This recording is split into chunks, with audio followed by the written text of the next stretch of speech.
Em nome do Pai, do Filho e do Espírito Santo. Amém. Ave Maria, cheia de graça, o Senhor é convosco. Bendita sois vós entre as mulheres. Bendito é o fruto do vosso ventre, Jesus. Santa Maria, Mãe de Deus, rogai por nós, pecadores, agora e na hora de nossa morte. Amém. Glória ao Pai, e ao Filho, e ao Espírito Santo, assim como era no princípio, agora e sempre, e por todos os séculos dos séculos. Amém. Nossa Senhora, Consoladora dos aflitos, auxílio dos cristãos, rogai por nós. São João Bosco, rogai por nós. Santo Agostinho, rogai por nós. Santa Mônica, rogai por nós. Santa Madalena de Nagasaki, rogai por nós. São Pio X, rogai por nós. Em nome do Pai, do Filho e do Espírito Santo. Amém. Iniciamos agora a segunda aula desta catequese sobre o quinto mandamento. E nesta aula nós falaremos de diversas ações que atentam contra o quinto mandamento da lei de Deus: não matarás. Na primeira parte da aula nós falaremos de condutas que violam, nós poderíamos dizer, de maneira mais direta o quinto mandamento, e depois falaremos daquelas ações que, de alguma forma, violam o quinto mandamento da lei de Deus, mas de maneira mais indireta, que nós talvez não percebamos inicialmente que se tratam de pecados contra o quinto mandamento da lei de Deus. Então nós acompanharemos no compêndio do Catecismo da Igreja Católica as perguntas 470 a 479. Este é o itinerário desta segunda aula. Perguntas 470 a 479. E na pergunta 470 do compêndio estão elencados, nós poderíamos dizer, os pecados que atentam, que violam mais gravemente o quinto mandamento da lei de Deus. São justamente aquelas condutas que atentam mais diretamente e, portanto, de maneira mais grave o mandamento: não matarás. Vamos lá, pergunta 470. O que proíbe o quinto mandamento? O quinto mandamento proíbe, como gravemente contrários à lei moral, o homicídio direto e voluntário e a cooperação com ele, o aborto direto querido como fim ou como meio, bem como a cooperação com ele, sob pena de excomunhão, porque o ser humano, desde sua concepção, deve ser respeitado e protegido de modo absoluto em sua integridade. A eutanásia direta, que consiste em pôr fim, com um ato ou omissão de uma ação devida, à vida de pessoas deficientes, doentes ou próximas da morte. O suicídio e a cooperação voluntária com ele, porquanto é uma ofensa grave ao justo amor de Deus, de si e do próximo.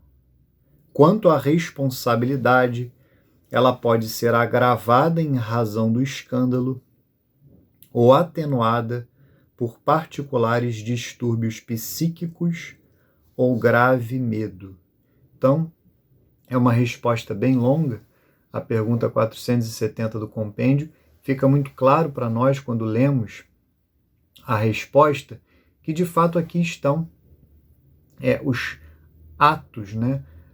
As condutas proibidas de maneira mais direta e mais clara. Então, a doutrina é muito clara nesse sentido. O quinto mandamento proíbe como gravemente contrários à lei moral, gravemente contrários à lei natural, gravemente contrários ao quinto mandamento da lei de Deus, todas estas condutas, né? Então, em primeiro lugar, o homicídio direto e voluntário, né? O homicídio é justamente matar um inocente, tirar uma vida, ceifar uma vida. Vejam que o catecismo faz questão sempre de colocar o homicídio direto e voluntário e a cooperação com ele. Então, matar um inocente é um ato grave, é um pecado grave, gravíssimo contra o quinto mandamento da lei de Deus. O homicídio é, digamos, o pecado assim que nós percebemos, né? Quando enunciamos o próprio mandamento, não matarás, fica muito claro para nós que o homicídio, né? Matar alguém, matar um inocente, é um pecado grave e direto contra o quinto mandamento da lei de Deus. Só que há duas modalidades de homicídio que são tratadas à parte. Isso tem que estar muito claro para nós também. Há duas modalidades de homicídio que são tratadas como se fossem pecados diferentes, como se fossem condutas diferentes e de alguma forma são, mas não deixam de ser também modalidades de homicídio. E são justamente os homicídios cometidos contra as pessoas mais frágeis. Nós cremos, esta é a verdade acerca da vida humana, que a vida humana se inicia na concepção. E nós vimos na aula passada que a vida vem de Deus, somente Deus cria, então somente Deus pode dispor da vida. Então é um dever nosso proteger a vida desde a concepção até o seu fim natural. E todos os atos que atentam contra a vida de uma pessoa inocente, desde a concepção até o seu fim natural, são gravemente contrários à lei de Deus, gravemente contrários, de maneira mais específica, ao quinto mandamento da lei de Deus. Então aqui nós percebemos, em primeiro lugar, o aborto. O aborto é um homicídio cometido contra o mais frágil de todos os seres, que é justamente o ser humano, é justamente a pessoa que já foi concebida, mas ainda não nasceu. Este é o ser humano mais frágil de todos, que não tem qualquer meio de defesa. Então o aborto é um pecado grave, não somente grave, é um pecado gravíssimo. O compêndio faz questão de colocar o aborto direto querido como fim ou como meio, bem como a cooperação com ele, da mesma forma, sob pena de excomunhão. Vejam que o aborto é um pecado que gera a excomunhão automaticamente para todos aqueles que o praticam em qualquer circunstância ou cooperam com ele, seja como fim, seja como meio, para um outro fim pretendido. Então, entendam, isto tem que estar muito claro, o aborto é um pecado gravíssimo contra o quinto mandamento, é a modalidade de homicídio mais grave de todas, e ele é desordenado, ele é proibido, absolutamente proibido em qualquer circunstância, em toda e qualquer circunstância, independentemente daquilo que envolve a gravidez, independentemente daquilo que envolve as circunstâncias da gravidez, da mulher, ou mesmo do homem. O aborto sempre é um pecado gravíssimo, não há exceções para isso. E aqui o catecismo ainda tem a preocupação de explicar o ser humano desde sua concepção, e nós poderíamos colocar até o seu fim natural, deve ser respeitado e protegido de modo absoluto em sua integridade.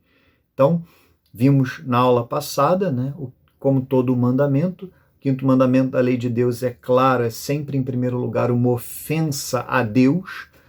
Deus dá a vida, só Ele pode dispor da vida, então nós não temos direito de ceifar a vida de um inocente, e isto vale desde a concepção até o seu fim natural, e é claro, a vida humana é algo sagrado que deve ser respeitado e protegido de modo absoluto, como está escrito aqui. A vida humana inocente deve ser respeitada e protegida de modo absoluto em sua integridade. Então o aborto é um pecado gravíssimo contra o quinto mandamento da lei de Deus. E aí vem outra modalidade de homicídio que diz respeito também a pessoas frágeis, a seres humanos com um estado de fragilidade maior. Por isso é que a eutanásia também é tratada de maneira apartada do homicídio.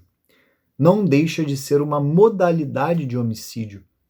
Não deixa de ser matar um ser humano inocente, mas aqui é um ser humano que tem uma fragilidade maior. Por isso é que é um pecado específico.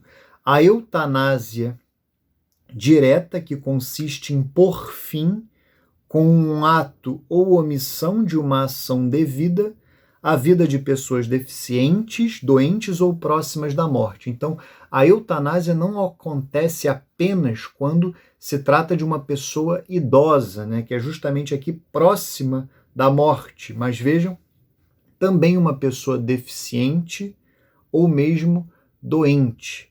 E a eutanásia pode acontecer em duas hipóteses, tanto quando eu pratico um ato que faz com que aquela pessoa morra, ou acelera a morte daquela pessoa, ou quando eu omito, eu deixo de praticar algo que eu deveria praticar. Eu me omito com relação a uma ação devida, ou seja, eu deixo de praticar um ato que é um dever moral praticar. E com isso, levo aquela pessoa à morte, acelero a morte daquela pessoa. Isto é a eutanásia, que é um pecado grave e gravíssimo também contra o quinto mandamento da lei de Deus. Mais uma vez, a exemplo do aborto, trata-se de um homicídio que viola, que ceifa a vida de um ser humano inocente frágil, ainda mais frágil, ou mais frágil do que o normal. Então, no aborto, é o ser humano no auge da sua fragilidade, concebido, mas não nascido, e no caso da eutanásia, o idoso, um deficiente, uma pessoa doente. Nós poderíamos pensar também no infanticídio, né?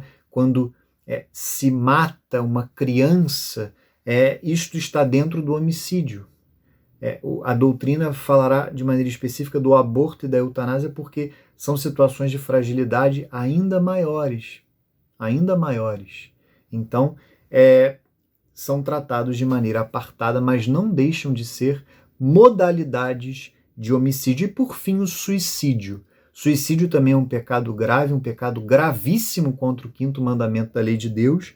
E o catecismo coloca o suicídio e a cooperação voluntária com ele, a exemplo do que colocou nos pecados descritos anteriormente. Então, ninguém tem o direito de tirar a própria vida. A própria enunciação do resumo da lei de Deus, né? Amar a Deus sobre todas as coisas e ao próximo como a nós mesmos por amor a Deus. Então, nós temos um dever de um amor próprio ordenado, antes mesmo do amor ao próximo. Eu devo amar a Deus sobre todas as coisas, amar a mim mesmo de forma ordenada e amar ao próximo, como a mim mesmo por amor a Deus. Então vejam que quando eu não me amo de maneira ordenada, eu peco. E aqui peco gravemente quando eu tiro a minha vida, este dom que Deus me deu, esta graça que Deus me deu. Então é um pecado grave e gravíssimo. E o suicídio, vale a pena dizer que o suicídio ele pode ter a sua gravidade, a sua culpabilidade, a sua responsabilidade agravada na hipótese, por exemplo, de um escândalo. A gente vai ver daqui a pouco o que é o pecado de escândalo, mas eu posso adiantar: um suicídio que objetiva levar outras pessoas ao suicídio também, um suicídio que objetiva que outros sigam o meu exemplo. Isso agrava muito a responsabilidade da pessoa que se suicida, que tira a própria vida, ou pode ser a responsabilidade atenuada quando é o caso, por exemplo, de um problema psicológico, uma doença psíquica, ou eventualmente até uma situação de grave medo. É o que coloca aqui o compêndio: distúrbios psíquicos ou grave medo. Isto atenua a responsabilidade do suicídio.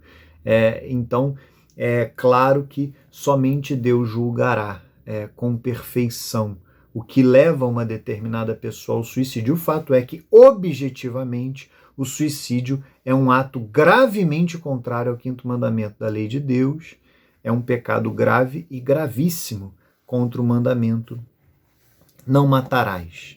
E a pergunta 471 diz o seguinte: quais procedimentos médicos são consentidos quando a morte é considerada iminente?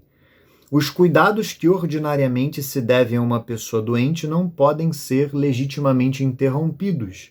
São, porém, legítimos o uso de analgésicos que não tenham a morte como objetivo e a renúncia à obstinação terapêutica, ou seja, a utilização de procedimentos médicos desproporcionais e sem razoável esperança de êxito positivo. Isso é muito importante.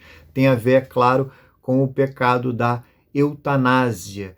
Vejam que o que a eutanásia, o que configura a eutanásia é justamente deixar de ministrar, deixar de conferir a uma pessoa os cuidados ordinários que são devidos a uma pessoa doente.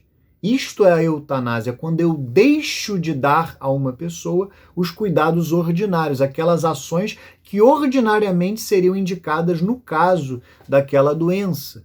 Estes cuidados ordinários não podem ser legitimamente interrompidos, caso contrário, estará configurado o pecado gravíssimo da eutanásia. Agora, utilizar de analgésicos para amenizar a dor de uma pessoa, desde que o fim pretendido pelo uso destes analgésicos não seja a morte, é algo legítimo. Na realidade, trata-se de um ato de caridade, de um ato de cuidado com aquela pessoa, minorar o seu sofrimento, diminuir as suas dores.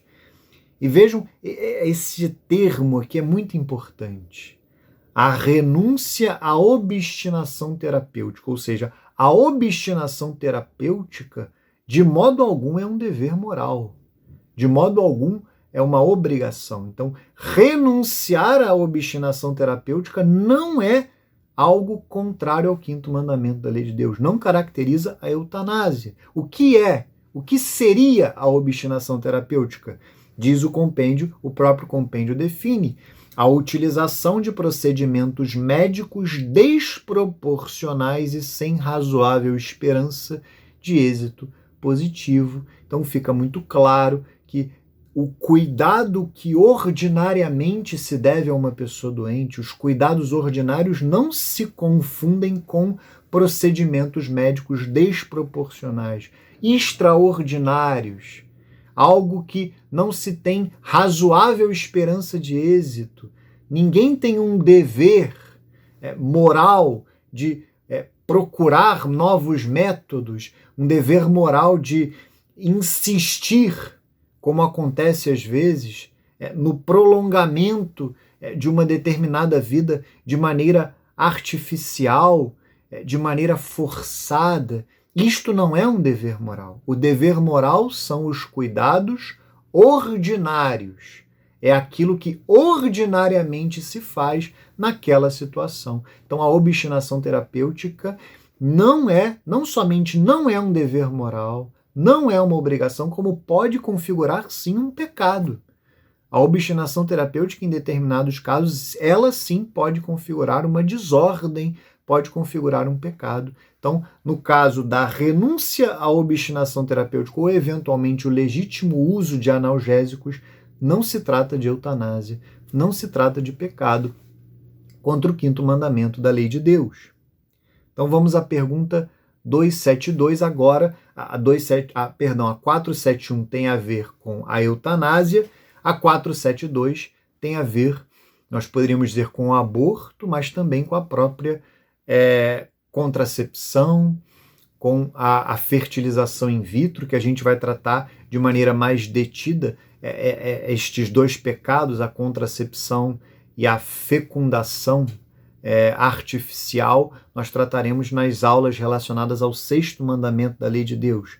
Vamos lá. Por que a sociedade deve proteger todo embrião? O que é o embrião? O embrião é o ser humano, a pessoa humana, concebida, mas não nascida. Este é o embrião. Por que ele deve ser protegido? O direito inalienável à vida de todo indivíduo humano, desde sua concepção, é um elemento constitutivo da sociedade civil e da sua legislação.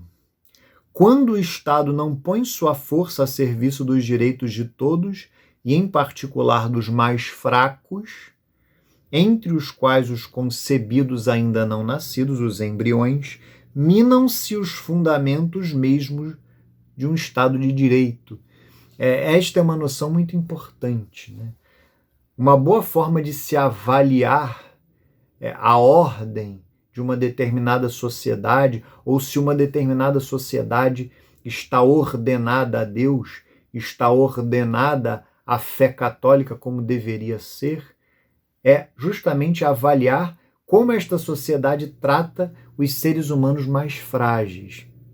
Ou como esta sociedade trata, nós poderíamos falar, aqueles seres humanos inúteis, nós poderíamos dizer.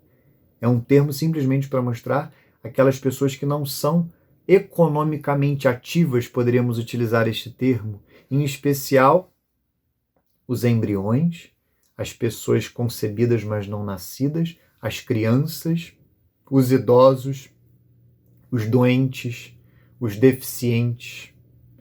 Como esta sociedade trata estas pessoas? Isto indicará pessoas que não dão, entre aspas, aparentemente não dão nada em troca para a sociedade, simplesmente demandam cuidados. Como esta sociedade trata estas pessoas, justamente mostrará o grau de ordem desta sociedade, o grau de caridade, o grau de amor. E hoje vivemos numa sociedade que despreza estas pessoas, despreza os mais frágeis, despreza os seres humanos concebidos, mas não nascidos, despreza os idosos, os enfermos, os deficientes, despreza as crianças.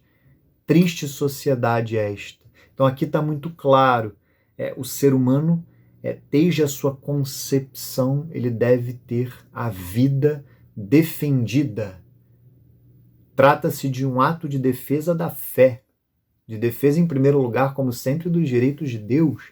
Deus que deu aquela vida, Deus que criou aquele ser humano, e a vida é sagrada, porque vem de Deus, como nós vimos na aula passada. Então nós devemos defender a vida humana inocente, desde a concepção até o seu fim natural. Este é um dever de cada ser humano, é evidente, individualmente considerado, é um dever de cada um de nós, é um dever da sociedade, é um dever das autoridades civis também.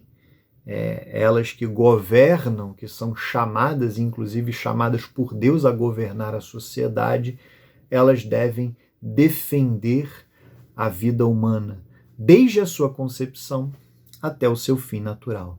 E aí a gente, agora, na pergunta 473, a gente passa de pecados, como nós dissemos no início da aula, pecados que ofendem mais diretamente o 5º mandamento da lei de Deus, E passaremos para um pecado que é gravíssimo, mas que, sob um primeiro olhar, nós não identificaríamos esta conduta com um ato que atenta, que viola o quinto mandamento, que é o escândalo. Pergunta 473. Como se evita o escândalo? O escândalo que consiste em induzir outros a fazer o mal evita-se respeitando a alma e o corpo da pessoa. Se induz deliberadamente outros a pecar gravemente, comete-se uma culpa grave. Vejam, o escândalo é um pecado gravíssimo, tanto que nosso Senhor Jesus Cristo no Evangelho diz que aquele que escandalizar um destes mais pequeninos, um destes pequeninos, seria melhor que amarrasse uma pedra ao pescoço e se lançasse ao mar. O escândalo é um pecado gravíssimo pelo seguinte motivo. Todos estes pecados mencionados anteriormente, o homicídio direto e voluntário, as suas modalidades, nós poderíamos dizer as suas modalidades mais graves, o aborto, a eutanásia ou mesmo o suicídio, são pecados que atentam contra a vida material, a vida terrena, nós poderíamos dizer a vida do corpo, ao passo que o escândalo atenta contra a alma, a vida eterna. Escândalo, escandalizar alguém, significa levar ou mesmo tentar levar uma determinada pessoa a um pecado. Então, o escândalo é um ato que violenta a alma de uma pessoa, porque quem peca é a alma e que coloca em risco a salvação eterna daquela pessoa, ou seja, contribui para que aquela pessoa seja condenada eternamente ao inferno. Vejam a gravidade do escândalo, porque o escândalo pode fazer com que uma pessoa passe a sua eternidade no inferno, porque eu a levei ao pecado. Vejam quão grave é o pecado de escândalo. Então, induzir outros a fazer o mal, induzir deliberadamente outros a pecar. E vejam que o escândalo ele é mais grave conforme a gravidade do pecado que eu levo uma determinada pessoa a cometer. Se aquele pecado é venial, se é um pecado leve, o pecado de escândalo ele é menos grave. Agora, se é um pecado grave, se é um pecado mortal, nós poderíamos pensar, para dar um exemplo simplesmente, o pecado sexual, por exemplo, que nós estudaremos no 6º mandamento da lei de Deus. Se uma determinada pessoa tenta seduzir uma outra pessoa a cometer o pecado da fornicação, a cometer o pecado do adultério, por exemplo, da pornografia, da masturbação, vejam, isso é um pecado de escândalo. E mais grave ele será, além da gravidade do próprio pecado, todos esses pecados que eu citei são pecados gravemente contrários ao 6º mandamento da lei de Deus, são pecados mortais, mas ele será ainda mais grave conforme a inocência e a fragilidade. Então nós poderíamos pensar num estuprador, numa pessoa que abusa de menores. Isto é um pecado gravíssimo. Não somente um pecado de estupro, que é contra o 6º mandamento, mas também um pecado de escândalo. Porque além de violentar o corpo daquela criança que é estuprada, também violenta a sua alma. Faz com que aquela pessoa peque. Claro que, neste caso de uma criança, é claro que só Deus pode julgar, mas é evidente que uma criança que é violentada, ela não comete pecado, ela não peca. Mas o que isso pode fazer com esta pessoa para o restante da sua vida, para o prosseguimento da sua vida? Então, neste caso, além do pecado da conduta, há o pecado do escândalo. Induzir uma outra pessoa a pecar. Induzir uma outra pessoa a fazer o mal. O escândalo é um pecado gravíssimo contra o 5º mandamento da lei de Deus. E nós, ao lermos, não matarás, dificilmente pensaríamos no pecado de escândalo. Nós precisamos pensar que um ser humano ele é constituído de corpo e alma. Então, não somente o pecado contra o corpo viola o 5º mandamento da lei de Deus, mas o pecado contra a alma também.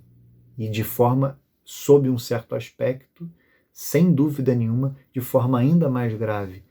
Nós poderíamos afirmar, sem medo de errarmos, que o escândalo, ele, em determinadas circunstâncias, é a modalidade mais grave de pecado contra o 5º mandamento da lei de Deus.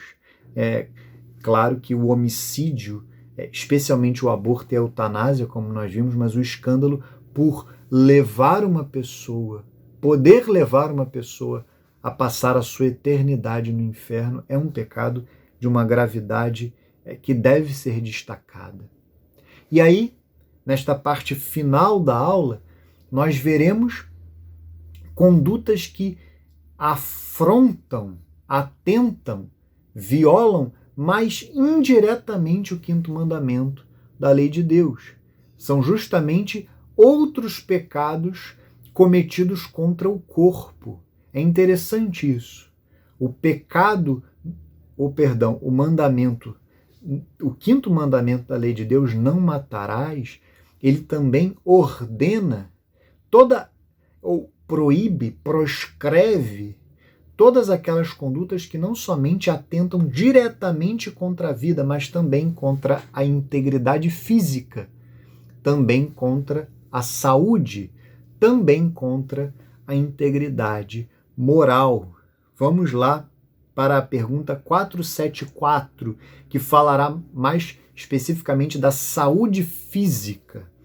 Que dever temos em relação ao corpo?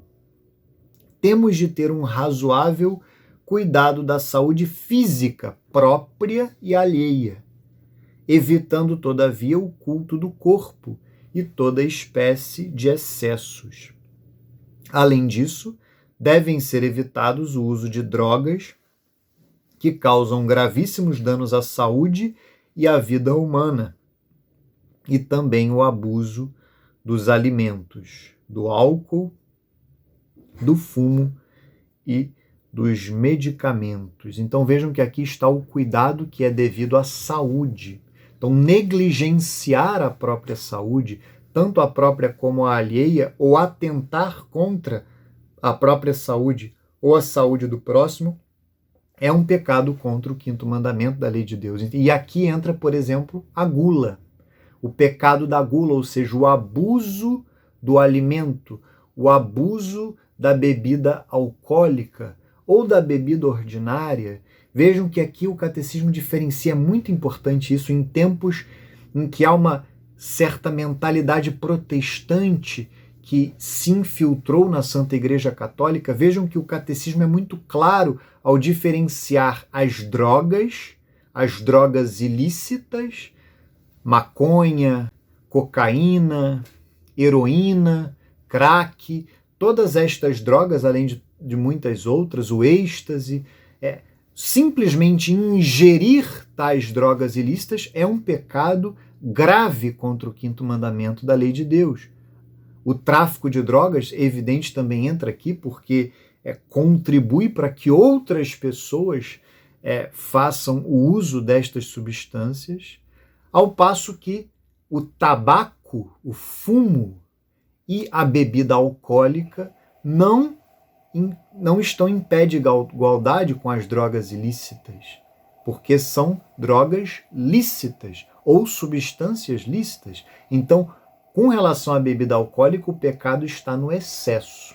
O tabaco, a mesma forma. O pecado no que diz respeito à bebida alcoólica e ao tabaco está no excesso e não simplesmente na ingestão. Aqui entra a questão da gula. Então, esta distinção é muito importante. A droga ilícita, o mero uso, a mera ingestão configura pecado, e pecado grave. No caso do fumo, do tabaco e do álcool, da bebida alcoólica, somente o excesso. Então, a Igreja não proíbe que uma determinada pessoa fume ou mesmo beba moderadamente, ordenadamente. Isto não é pecado. Muito pelo contrário, tais atos, se feitos e cultivados de maneira ordenada até contribuem para a vida social, contribuem sim para as refeições, são atos até eventualmente recomendáveis se vividos de maneira ordenada. Então, nós precisamos perder este puritanismo que é fruto do protestantismo infiltrado na Igreja Católica e que acaba por assolar alguns meios católicos.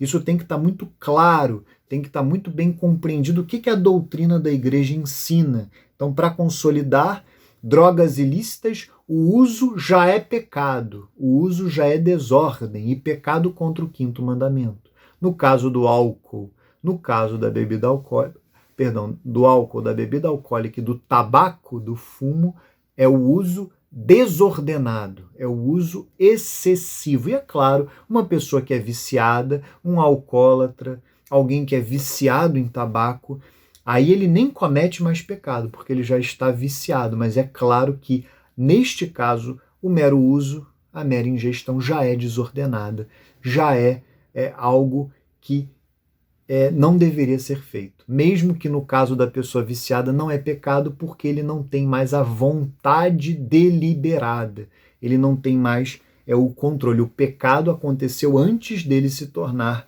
um viciado. E como eu falei aqui, também entra a gula e também entra a negligência, uma pessoa que não cuida da própria saúde, que não procura dormir o suficiente, que não procura fazer uma atividade física quando isso é indicado e é possível nas suas circunstâncias. Então isto pode, se tais negligências contribuírem para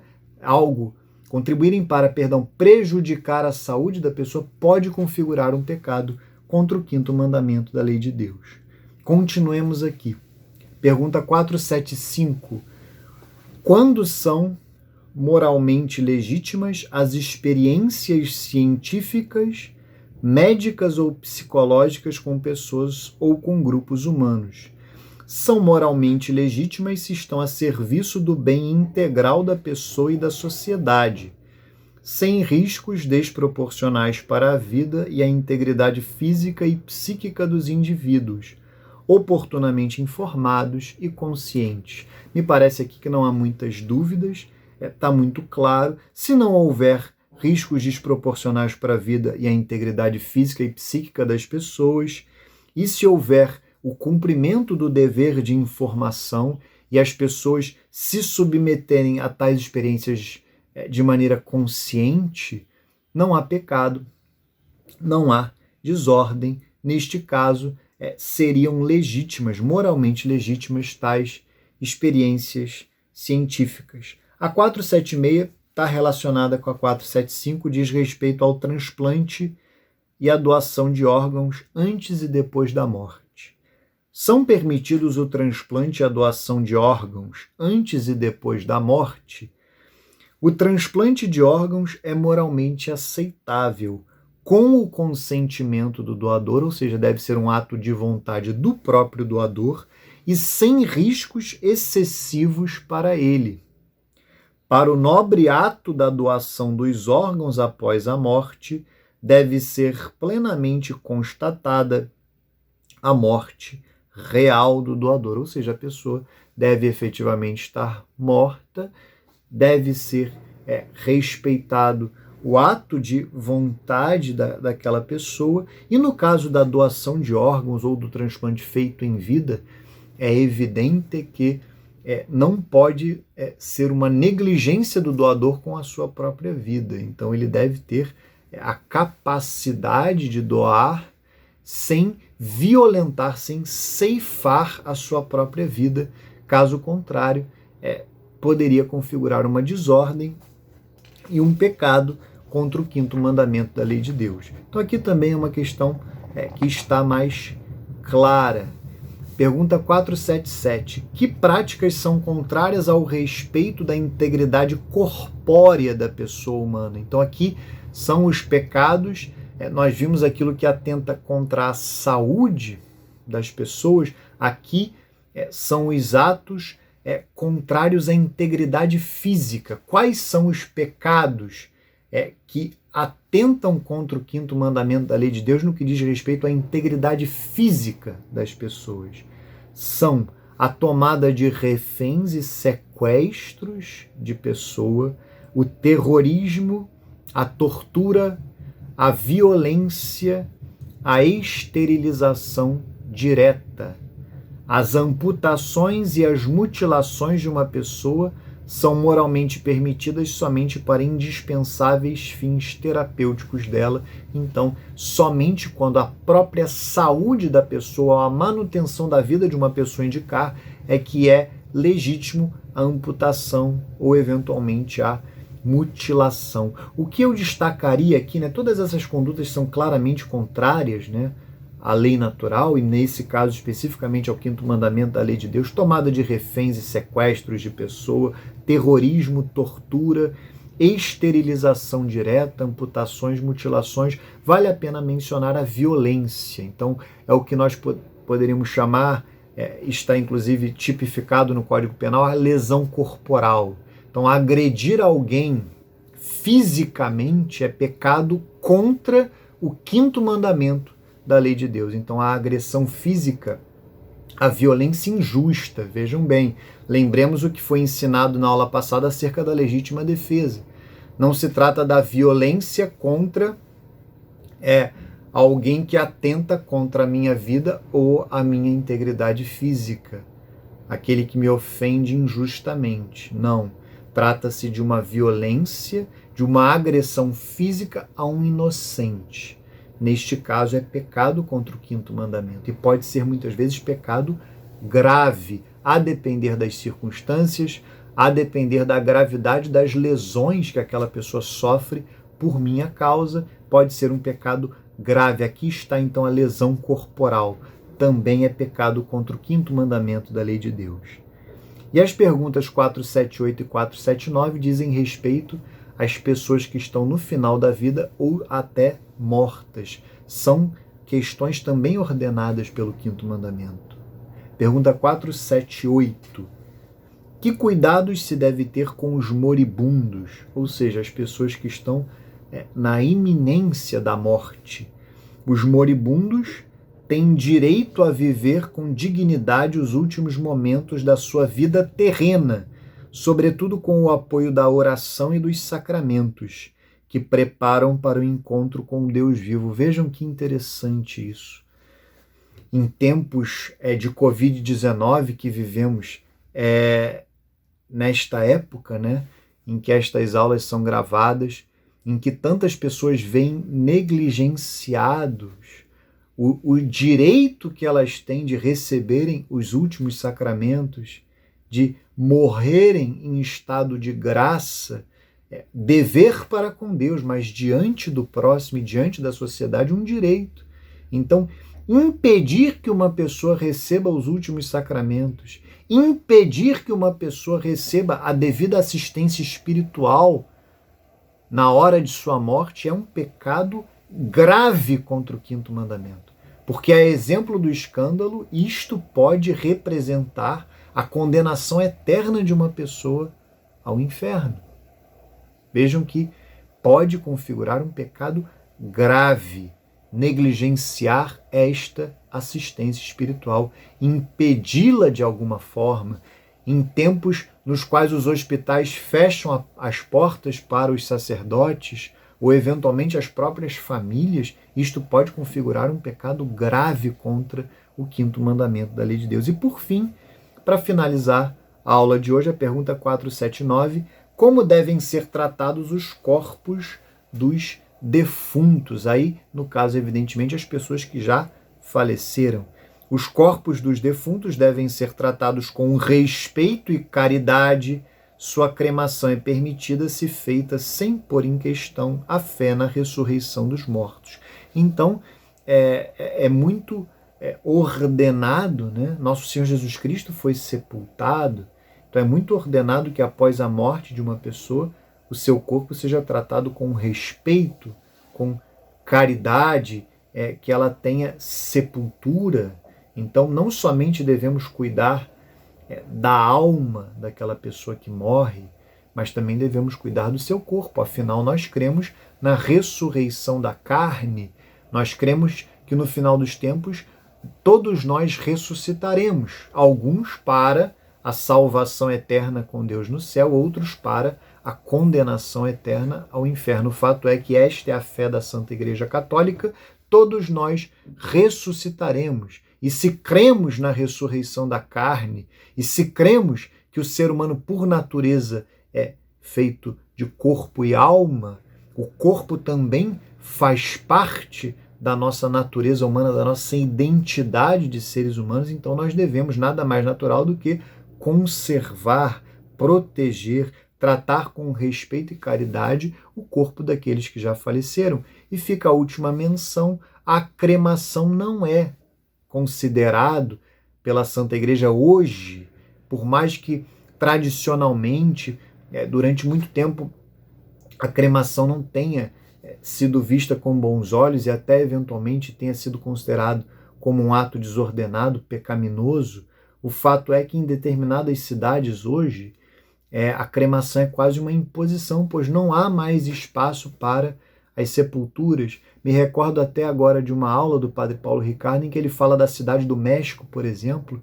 Parece que na cidade do México não há mais espaço para as sepulturas. Então, nesta situação, a cremação é evidente que não é um ato desordenado, é um ato até que se impõe, mas precisa estar muito claro. O ideal, o mais ordenado é o sepultamento, porque nós cremos na ressurreição da carne.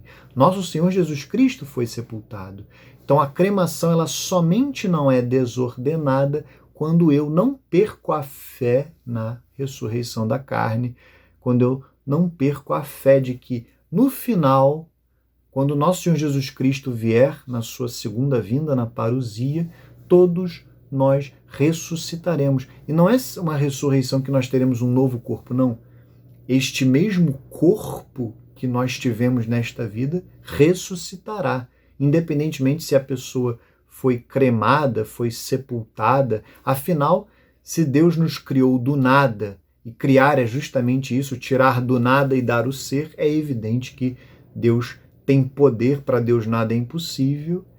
Uma pessoa que foi cremada, juntar as cinzas, onde quer que elas estejam, para que aquela pessoa também seja ressuscitada, que o corpo daquela pessoa ressuscite pelo poder de Deus. Então, isso é que tem que estar muito claro no que diz respeito à cremação. A cremação não pode fazer com que a pessoa perca a fé na ressurreição da carne. Nesse caso, ela é desordenada, nesse caso, ela é pecaminosa. Mas em algumas circunstâncias, atualmente, é uma medida que acaba por quase se impor, especialmente nas grandes cidades. Mas é claro que nessa situação tem que olhar o caso a caso e o que levou determinada pessoa a optar eventualmente pela cremação.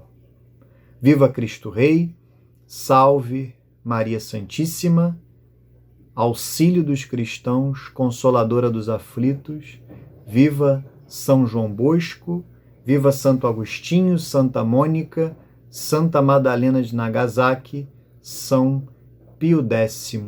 Em nome do Pai, e do Filho, e do Espírito Santo. Amém.